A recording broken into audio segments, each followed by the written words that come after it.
Joe Beermaster the Car Master here. Please subscribe to my videos. It helps the channel. Today we have a Volkswagen Atlas. It covers all years.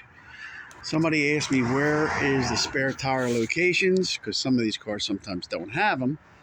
So I'm going to show this real quick video. You want to pop the hatch. And let's do that. And the tire is not underneath. It's not in the sides. It's in the usual spot, which would be under this lid here. Simply lift it up, and very accessible. I'm surprised. And there is your tire, spare.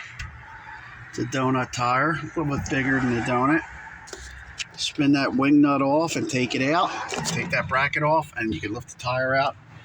And your jack assembly is right there next to it. So they made it very easy, very accessible. I've had other models that are like it's like pulling teeth to get the spare tire out and jacking the car up. But that's it. Real simple, real quick video. I hope that helped, especially if you're stuck on the side of the road. Please give me a thumbs up. Take care.